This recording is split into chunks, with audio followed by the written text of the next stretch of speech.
Baik, selamat pagi. Ya, kita lanjutkan topik sebelumnya ya.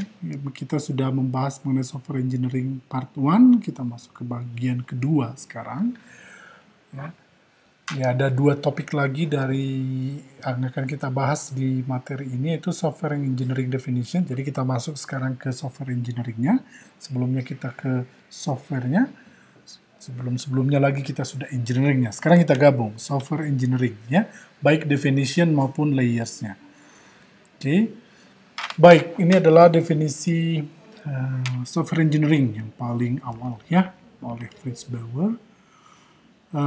Establishment and use of sound engineering principles in order to obtain economically software that is reliable and works efficiently on real machines.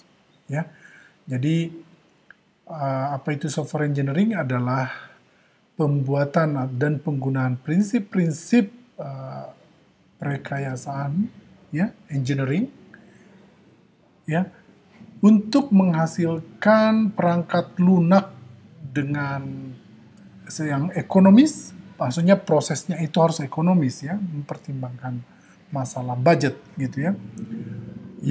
Dan perangkat lunak itu harus reliable, andal ya, bisa diandalkan, dan works efficiently on real machines, bisa dieksekusi di real machines secara efisien ya.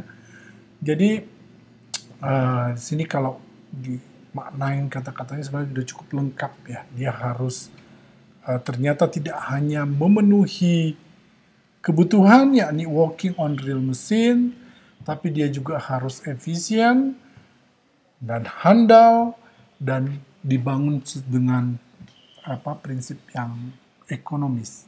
Jadi di sana ada hal-hal yang harus diperhatikan dalam proses pengembangannya gitu. Sudah ingat bahwa dalam engineering kita harus melakukannya dengan tahapan-tahapan yang jelas sehingga kita membangunnya secara efektif, tepat sasaran, dan juga efisien sehingga budget kita juga terjaga dengan baik, timingnya jelas, tapi semua kebutuhan dari software yang akan kita bangun terpenuhi, dan dia juga akan termasuk aspek non-functional sehingga dia menjadi reliable. Itu kira-kira definisi besarnya gitu ya. Ya, kalau kita lihat ke IEEE lagi, ya, software engineering itu apa? Ada dua hal. The application of a systematic discipline, quantifiable approach to the development, operation, and maintenance of software. Ya, that is the application of engineering to software. Jadi yang kemarin kita bicara bahwa engineering itu adalah satu disiplin, ada aturan mainnya, ada langkah-langkahnya gitu ya, dan dia itu sistematis. Start with memahami fenomena, memahami permasalahan, kemudian ada analisis, kamu dapat struktur, kemudian bisa buat sistemnya, dan akhirnya bisa dimodelkan. Ya, itu adalah sesuatu proses yang sistematik ya dan disiplin. Kemudian dia harus quantifiable, terukur sebenarnya ya. Dan ya ada dalam hal ini kita lakukan untuk pengembangan dan pemeliharaan, pengoperasian dan pemeliharaan sebuah perangkat lunak. Ya, jadi software engineering adalah keilmuan atau ilmu pendekatan untuk melakukan semua proses tadi. Proses engineering terhadap software.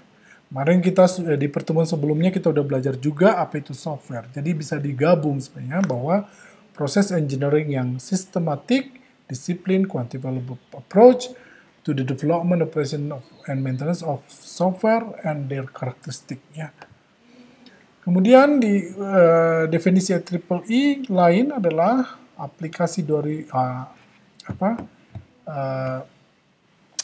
ya ini tadi bahwa dia adalah aplikasi dari penerapan rekayasa pada pengembangan perangkat lunak di mana pendekatannya sistematik, disiplin, dan dapat diukur gitu ya.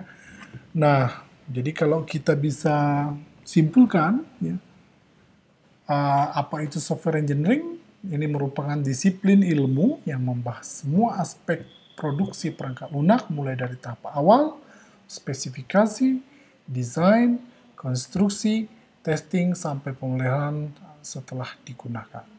Ya. Jadi kita akan membahas nanti dalam mata kuliah software engineering bagaimana proses atau semua aspek yang perlu diperhatikan saat memproduksi perangkat lunak di semua tahapannya. Tahapan ini adalah tahapan sesuai NG dari spesifikasi, desain, rancangan, konstruksi, implementasi, testing atau pengujian, dan maintenance atau pemeliharaan. Oke. Nah, ini adalah yang menjadi problem dalam software engineering. Ya. Kita perhatikan di sini. Ya. Ini adalah how the customer explain it. Bisa diilustrasikan dengan ini gitu ya. Jadi customer sebenarnya meminta sebuah ayunan di sisi pohon yang ini dengan 3 layer of seed gitu ya. Kemudian yang pertama berhadapan dengan customer mungkin project leader ya. Sehingga tangkapan project leader terhadap apa ya kebutuhan dari si customer ternyata berbeda. Ya, ini adalah yang tergambar di project leader. Itu adalah ayunan yang talinya diikat di 2 cabang yang berbeda gitu ya. Kemudian hanya ada 1 tempat duduknya gitu ya. Mungkin di sini masuklah dia pakai referensi-referensi lain tanpa memperhatikan lagi kebutuhan customer ini gitu ya. Kemudian seorang analis tadi memahami fenomena yang disampaikan atau permasalahan yang disampaikan project leader ini ternyata menerjemahkannya berbeda. Gitu ya. Oke, kita butuh ayunan dengan 2 tali, ya, tapi ranting ini bukan ditopang oleh batang pohonnya, tapi oleh 2 kayu di kedua ranting tersebut. Ya, mungkin kan si analisnya berpikir gimana kalau ayunannya begini, gitu. Kan kalau dia diayun akan kepetok ke batangnya, akhirnya dibangunnya begini gitu ya. Kemudian ternyata programmernya tidak membuat dengan utuh, tidak menerjemahkan ini dengan utuh, ya. Akhirnya tali tidak menggantung, talinya diikatkan di ini. Ya, berbeda lagi. Kemudian the business consultant mendescribe produk ini dengan sebagai begini. Biasalah business consultant kan selalu menggambarkan produknya dengan sangat berlebihan gitu ya. Wah, ada tempat empuk di ayunannya gitu ya, dengan model begini. Nah, kemudian di dokumentasinya explain nothing. Ya, hanya sebuah bayangan pohonnya aja. Kita nggak clear apa yang mau digambarkan. Itu sering terjadi gitu ya. Kemudian waktu diinstal ternyata nggak utuh installnya gitu ya. Ya, tidak semua komponen ada di dalamnya. Ya, pohonnya tergambar lengkap, tapi komponen lain tidak bisa. Nah, kemudian akhirnya penentuan harga roller coaster. Tidak jelas bagaimana menentukan harga.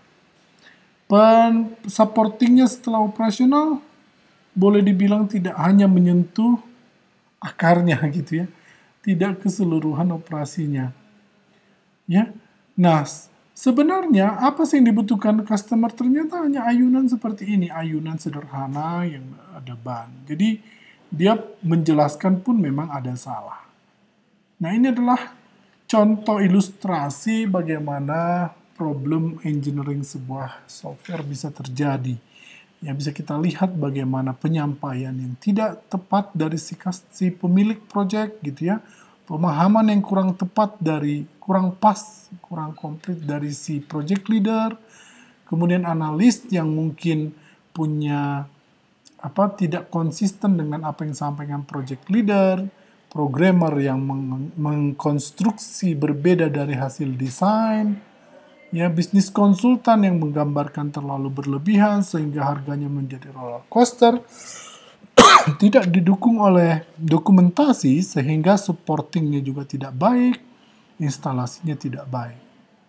Ya, ini adalah problem-problem yang sangat mungkin terjadi dalam pengembangan sebuah software. So, proses perekyasan perangkat lunak harus menghindari yang seperti ini.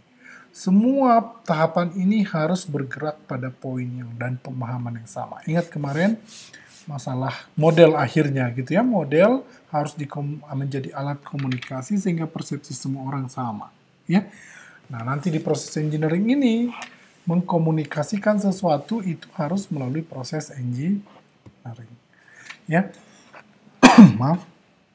Oke, nah jadi sebenarnya good software adalah membangun software yang sesuai dengan what the customer really needed. Nah, jadi kalau ini yang diinginkan software, si pengembang harus menyediakan persis, ya. Bukan hanya masalah ayunannya ini, tapi juga spesifikasi pohonnya. Rantingnya akan berapa, warnanya ini berapa, dan sebagainya. Harus upayakan semaksimal mungkin sama dengan apa yang diinginkan oleh si customer. So first, you have to be able to analyze what customer really need. Ya. Oke, jadi harus menghasilkan functionality dan performance yang dibutuhkan oleh pengguna software kita. Dan ingat, dia juga harus bisa dipelihara dan digunakan dengan baik. Dioperasikan dengan baik, tidak sulit, ya, dengan optimal lah, mudah dan baik, bukan sekedar mudah tapi harus baik juga, gitu ya. Itu adalah good software. So how to go to get the good software, itulah proses nanti yang harus dilakukan dengan software engineering yang benar, ya. Ada layers dari software engineering di sini, ya. Dasarnya adalah quality. A software engineering proses harus fokus didasari pada quality. Nanti kalian akan tahu bahwa akan pelajari juga software quality assurance namanya, yang menjadi umbrella, pelindung dari seluruh proses software engineering. Ya, dengan fokus pada quality ini, ya di layer berikutnya akan ada proses. Ya, apa saja yang akan dilakukan dalam proses dalam pengembangan software. Dalam proses ini akan ada metode-metode yang diterapkan dan akan ditopang dengan tools atau dengan menggunakan tools yang diperlukan mulai dari tahapan awal sampai akhir, gitu ya. Itu adalah layers dari software engineering. Kita go detail ya tentang proses tadi. Proses menjadi, kalau pada dasarnya adalah fundamental dari ketiga layer utama, gitu ya. Foundation of the software engineering adalah proses layernya. Ya. So, proses inilah yang menjadi perekat teknologi apa yang akan kita gunakan. Kemudian tadi apa? Pemikiran-pemikiran apa yang dari spesifikasi apa yang akan kita bangun dengan waktu yang ditetapkan, gitu ya. Jadi itu akan merekatkan kedua hal di atasnya, yaitu metode dan tools, teknologi dan juga proses berpikir kita, ya. Kemudian proses defines a framework, harus ada framework yang harus ditetapkan untuk menghasilkan proses delivery software engineering yang efektif. Ya. Kita harus punya nanti kerangka kerja dalam pengembangan sebuah software yang didefine dalam prosesnya. Ya, nanti kita akan pelajari itu berikutnya. Apa sih framework-framework yang ada dalam software proses yang bisa kamu adopsi atau pilih saat kamu mengembangkan sebuah software. Ya. Kemudian software process forms the basis for management control of software project. Ya, jadi proses yang Anda pilih untuk pengembangan software Anda itu akan menjadi dasar bagaimana Anda memanage project Anda. Ya. Oke. Jadi, and establish the context in which technical methods are applied, product are produced, milestones are established, quality is ensured, and change is properly managed. Ya. Jadi, manajemen dan quality assurance akan dipengaruhi oleh proses apa yang kita gunakan dalam pengembangan software kita. Ya, jadi sangat penting kita menentukan proses kita dan kita akan coba menggali nanti semua proses yang ada dalam software engineering sehingga Anda nanti bisa memilih which one better for you. Oke, kemudian pada layer method akan menyediakan technical how to-nya, gitu, bagaimana melakukan ya proses building software. Ya, metode-metode apa yang ada untuk proses-proses tertentu itu juga akan kita pelajari. Ya, jadi ini termasuk broad array of tasks that include communication, requirement analysis, design modeling, construction, testing, and support. Metode apa yang kita pakai untuk komunikasi, ya, dalam proses engineering-nya. Kemudian ada cara menganalisis requirement, cara merancang, cara membuat modelnya, cara mengkonstruksi, cara menguji, dan cara memaintain. Metode-metodenya untuk masing-masing task tersebut akan ada dan akan kita gali sebanyak mungkin juga nanti di mata kuliah lanjutan dari software engineering. Ya, kalian akan ada belajar juga object oriented paradigm, akan belajar juga formal method yang bisa digunakan untuk mempelajari technical how-tos dari building software. Oke. Nah, kemudian layer terakhir tadi adalah tools. Ya, tools lah yang menyediakan alat kita untuk mengeksekusi proses dan metode baik secara otomasi maupun semi otomasi. Ya, dengan alat tools kita akan terbantu, gitu. Jadi banyak tools yang sudah tersedia, baik tools manajemen, tools memodeling, tools menganalisis, tools mengprogram, tools menguji, itu ada semua. Ini akan membantu kita mengotomasi atau semi otomasi proses kita dalam pengembangan sebuah software. Oke. Nah, kalau kita perhatikan tadi, software process adalah framework. Ini adalah salah satu contoh framework activities, tapi ini akan berlaku juga secara umum, ya. Jadi, dalam software process akan ada framework process, ya. Kemudian ada umbrella activities, kemudian ada framework activity namanya, ya. Nah, aktivitas yang harus ada dalam sebuah pengembangan software adalah pertama planning, kemudian ada modeling. Modeling itu kita gunakan saat analysis of requirements dan design. Kemudian ada construction, itu saat kita code generation dan juga saat pengujian. Kemudian ada deployment untuk instalasi, ya. Jadi ini adalah umbrella activities akan menaungi supaya software engineering proses kita berjalan dengan baik. Dan dalam aktivitas task untuk kesemuanya ini kita bisa pecah-pecah menjadi lebih kecil beberapa activity. Ya, itu adalah framework activities. Kita akan lanjutkan masing-masing tadi mengenai proses, metode, dan tools di pertemuan-pertemuan berikutnya, dan juga ada yang dilakukan di mata kuliah selanjutnya. Jadi demikian materi kita untuk hari ini. Cukup, ya. Kembali kalau kita ada diskusi, kita bisa diskusikan di forum, di grup diskusi kita dalam WhatsApp group. Ya, nah nanti juga akan kalian gali lebih dalam lagi ini dengan studi eksplorasi di materi praktikum. Demikian, selamat pagi dan sampai jumpa.